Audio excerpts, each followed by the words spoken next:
Bonjour, aujourd'hui je vous propose de parler d'un mot qui est assez utilisé, qu'on utilise peut-être soi-même assez souvent, qui est le mot anxiété. On n'imagine pas qu'il ne s'agit pas de dire, quand on dit je suis anxieux, on peut le dire parfois de manière un peu abusive en disant un peu je suis fatigué ou j'ai un peu peur de certaines choses, etc.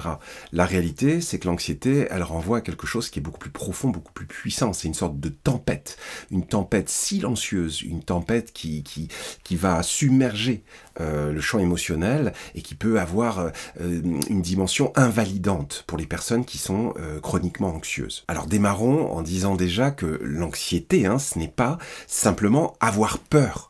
C'est pas une émotion ponctuelle, l'anxiété. C'est un état diffus. C'est quelque chose de bien plus insidieux. C'est une forme d'anticipation constante d'un danger, mais d'un danger qui est flou pour le conscient, qui est presque invisible. Alors il me paraît important, dès le début de cette vidéo, de bien distinguer la notion de cause de l'anxiété et les formes que peut prendre cette anxiété. Les causes, les formes. On pourrait dire qu'on trouvera des causalités possibles entre le biologique, le psychologique et l'environnemental. Alors sur le plan neurobiologique, j'en reparlerai tout à l'heure un peu plus en détail, mais on peut se dire que certains individus peuvent être vulnérables aux réactions internes d'alerte disproportionnées et que c'est génétiquement prédisposé que sont ces personnes par rapport à cette anxiété. Mais il me semble utile de dire que dans bien des cas, c'est l'histoire personnelle de l'individu qui aura façonné une neurobiologie qui prédispose la personne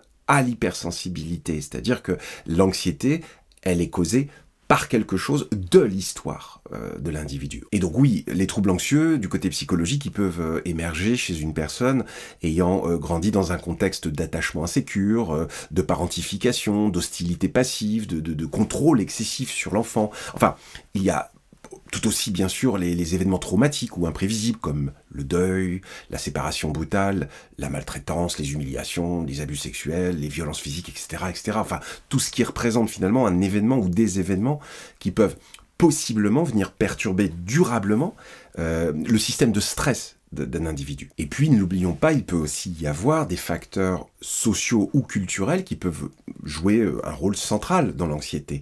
La surcharge mentale, chronique, l'instabilité économique, l'isolement relationnel, les exigences de performance, mais il y a aussi tout ce qui pourrait être une exposition continue à des messages anxiogènes sur les réseaux sociaux et les médias. Par exemple, en ce moment, il y a vraiment des facteurs très anxiogènes. Alors c'est là maintenant qu'on peut parler des formes que peut prendre l'anxiété, c'est-à-dire qu'on a parlé des causes de l'anxiété, et maintenant, ces formes, ça correspond aux modalités d'expression de l'anxiété, c'est-à-dire que ça peut être l'anxiété sociale, l'anxiété de performance, les troubles paniques, des phobies spécifiques, il peut y avoir l'anxiété généralisée, mais aussi j'ai pu travailler par exemple sur de l'anxiété existentielle, de l'anxiété obsessionnelle à travers des TOC ou un besoin de contrôle très fort. Il peut y avoir une anxiété aussi somatisée qui parle, je dirais, à travers le corps par exemple. Autrement dit, on peut dire que la cause c'est ce qui a fragilisé les systèmes d'alerte et la forme c'est la manière dont cette fragilité va se manifester au quotidien. Bien comprendre cette distinction, finalement, ça permet non seulement d'éviter les jugements hâtifs du genre c'est juste du stress, ça va passer, mais ça va surtout permettre d'adapter les prises en charge parce qu'on va pas traiter une cause comme on va apaiser sa manifestation, enfin la manifestation de l'anxiété. Ce qu'on peut dire, c'est qu'à part une manifestation génétique particulière, l'anxiété, elle n'est jamais sans cause. Elle est le symptôme d'un système d'alerte qui a appris, souvent très tôt, à se méfier du monde, des autres, ou même de soi-même. Précisons pour être complet qu'on va distinguer l'anxiété normale, qui peut nous permettre de nous préparer, d'être plus vigilants, et on va distinguer donc de l'autre côté l'anxiété pathologique qui va prendre racine, si je puis dire, qui va s'installer dans la durée et qui va se propager dans l'ensemble ou dans plusieurs sphères de notre vie. Prenons un exemple pour fixer les idées. Vous avez par exemple un entretien important demain. Alors vous ressentez une tension dans le ventre, par exemple. Votre esprit va anticiper les questions, vous vous préparez aux réponses, vous révisez peut-être plus sérieusement que d'habitude votre sujet. Enfin, cette anxiété-là, elle est fonctionnelle. Elle vous aide à vous mobiliser, à mobiliser vos ressources, à être plus concentré, à être plus affûté, on pourrait dire, et elle va disparaître généralement une fois que l'événement va être passé. Mais si par contre, cette même tension, elle existe dans d'autres situations, sans lien apparent, c'est-à-dire que rien qu'à l'idée de prendre la parole, d'interagir avec d'autres personnes, de participer à des réunions, eh bien, si ça vous empêche, par exemple, hein, de dormir, si ça vous pousse à éviter, en tout cas, ce genre de situation, eh bien, on rentre dans une anxiété qui n'est pas passagère. Et on est dans quelque chose de plus envahissant, de plus rigide. Et c'est à ce moment-là qu'on parle d'une anxiété dite pathologique. Alors justement, il faut savoir que certaines personnes vont vivre une anxiété pathologique, par exemple, une anxiété de performance permanente, où elles sont toujours dans un sentiment d'être sur le fil de l'échec. Pour d'autres, c'est la peur de l'abandon, un sentiment confus que quelque chose va mal se passer, sans finalement pouvoir mettre le doigt sur quelque chose. C'est ce qui rend l'anxiété si difficile à vivre, c'est qu'elle n'a souvent pas d'objet clair, contrairement à la peur, hein, qui réagit à une menace identifiable, comme un bruit, une situation dangereuse, une confrontation directe. Et ben, l'anxiété, on peut dire qu'elle flotte, elle s'infiltre, elle s'impose comme quelque chose qui n'a pas de visage. L'anxiété, elle nous fait sentir qu'il y a un problème, mais on n'arrive pas à dire lequel. Et c'est précisément ce flou qui rend l'anxiété éprouvante, parce que quand on ne sait pas dire ce qu'on ressent, quand on ne peut pas le nommer ou l'expliquer à son entourage, eh ben, on va finir finalement par se taire, on va garder pour soi le malaise, cette oppression, et on pourrait même nommer un brouillard intérieur, et à force de s'ancrer dans ce silence, eh ben, l'anxiété, elle peut devenir encore plus pesante, elle peut s'accompagner finalement d'une solitude. Ça peut même aller jusqu'à avoir un doute sur soi. Je me fais peut-être des idées, je suis peut-être quelqu'un de faible, en tout cas, j'entends des mots assez violents hein, contre soi en séance. Je suis taré, je suis débile, stupide, folle ou fou, enfin, etc. Non, non. Non, votre valeur n'est absolument pas en jeu, c'est pas un excès d'émotion, c'est pas trop d'imagination, non, c'est un système d'alerte interne qui tourne à vide en fait, et qui demande à être entendu autrement. Alors parlons-en maintenant justement de ce système d'alerte.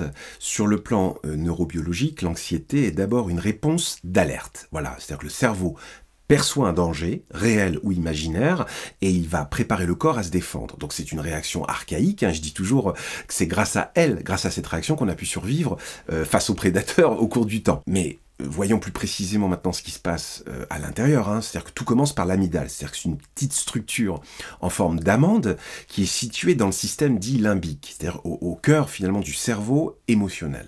Alors l'amygdale, elle a un rôle, elle joue un rôle de vigile. Elle va scanner en permanence notre environnement, elle va rechercher les menaces, et elle le fait très bien, elle le fait très vite même, on peut dire, plus vite que notre cerveau conscient. En tout cas, quelque chose qui va analyser une situation et qui va appeler une réaction sur un mode rapide. Et ça va précéder notre pensée. Alors quand l'amygdale s'active, elle va envoyer, on pourrait dire, un signal de danger à l'hypothalamus. Et l'hypothalamus, lui, va déclencher tout un tas de réponses physiologiques en cascade. C'est-à-dire que le cœur va s'accélérer.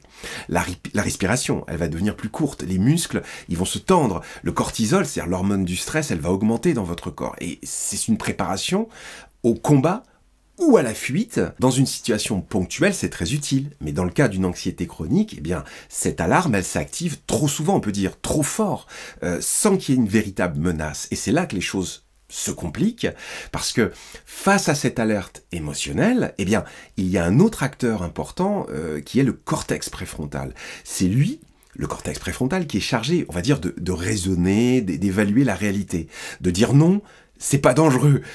Mais voilà, quand l'amygdale, elle s'emballe, eh bien, elle peut court-circuiter le cortex. Elle va prendre le dessus. Et c'est là qu'on va observer des crises de panique, et par exemple, dans le cas de phobie. C'est-à-dire que la personne, elle sait que c'est pas logique, oui, mais elle ressent une peur viscérale et intense, incontrôlable. Alors maintenant, on va parler d'un troisième acteur qu'il ne faut pas négliger, c'est l'hippocampe. Et l'hippocampe, c'est une structure qui est impliquée globalement hein, dans la mémoire. Mais quand une personne a vécu un traumatisme, eh ben, l'hippocampe, il peut avoir mal encodé l'information. Et c'est l'amygdale qui garde un souvenir, on pourrait dire, émotionnel intact.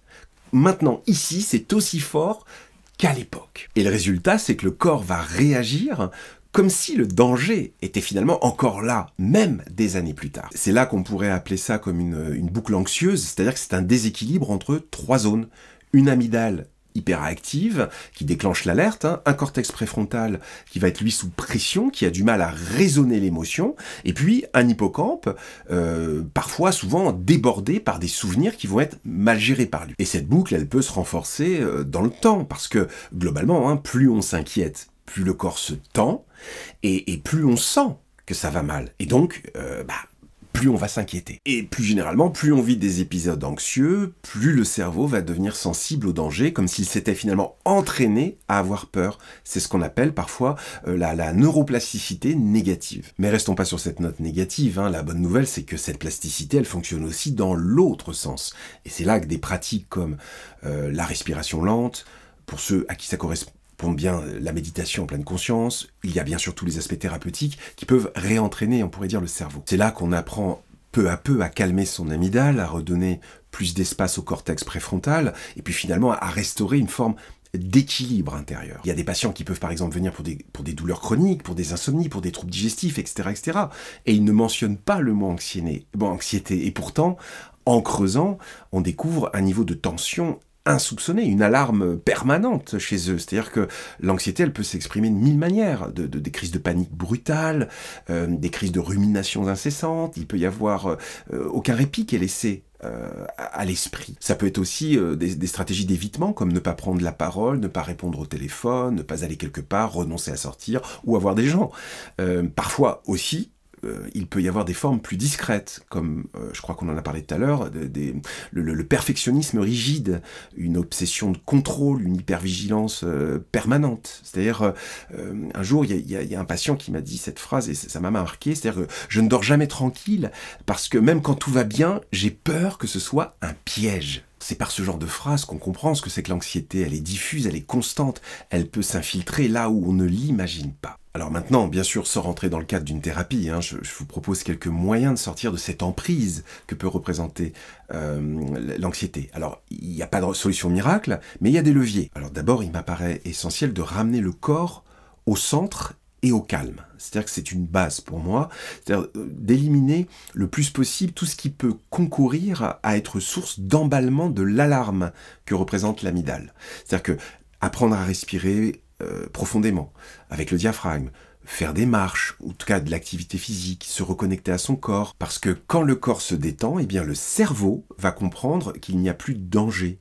Et donc les deux sont liés. Alors en premier lieu, bien sûr, je le rappelle, la respiration est un effet régulateur de l'anxiété. C'est simple et accessible, et ça fonctionne partout. Alors ensuite, il me paraît effectivement important de chercher à nommer ce qu'on ressent. Dire « je suis mal », c'est flou. Il vaut mieux dire « je me sens envahi, je me sens coupable, je me sens avoir peur, je me sens avoir peur de ne pas être à la hauteur ». C'est-à-dire que ça reprend du pouvoir sur l'émotion. Vous devenez plus acteur ou actrice de vos ressentis. Alors, généralement, en thérapie, il est très utile de connecter les ressentis et les émotions avec son passé. Et on va saisir l'anxiété comme un guide pour se connecter et procéder progressivement à ce que j'appelle l'historisation des parties traumatiques de son passé. Et puis, il y a d'autres outils, comme par exemple remettre en question les scénarios catastrophes proposés par le cortex, c'est-à-dire qu'on va généralement, avec les thérapies cognitives, repenser les pensées automatiques, les défier, je pourrais dire. On va se demander quelle est la preuve de tout ça, et si c'était pas tout à fait vrai. Alors, dans tous les cas, je précise que l'hygiène mentale et physique peuvent aider pour établir finalement un équilibre de vie plus global, plus apaisé.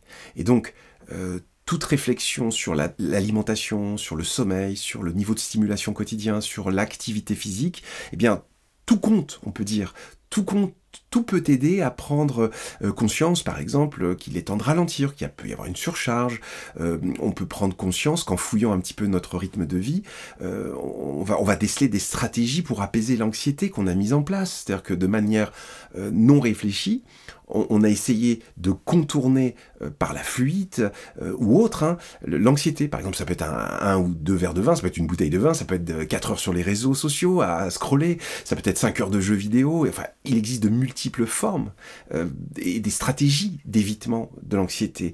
Il faut les considérer comme des signaux. Ce ne sont pas des fautes, hein, ce sont des signaux. Il n'y a pas à avoir de culpabilité ici, il s'agit plutôt de se connecter à soi pour comprendre certains mécanismes qu'on a mis en place pour faire face à l'anxiété. Toute cette compréhension de soi, c'est une invitation à ralentir, à se repositionner pour ne plus subir un état d'alerte maximum qui est entravant, qui est invalidant. Vouloir réduire son anxiété, c'est avant tout un chemin de réconciliation avec soi-même. C'est une reconnexion à soi. On va apprendre à faire de la place à ce qui fait peur sans lui laisser le pouvoir de nous diriger. Et dans d'autres cas, ce qui prend de la place, c'est ce qui est enfoui profondément en soi, de manière diffuse. C'est par exemple des traumatismes. On va s'y reconnecter pour mieux les intégrer à notre vie et permettre à notre cerveau d'en détacher, on va dire, le caractère alarmant qu'il caractérise depuis trop longtemps, si je puis dire. Alors il y a bien sûr beaucoup d'autres choses à dire, beaucoup d'approfondissements à donner, mais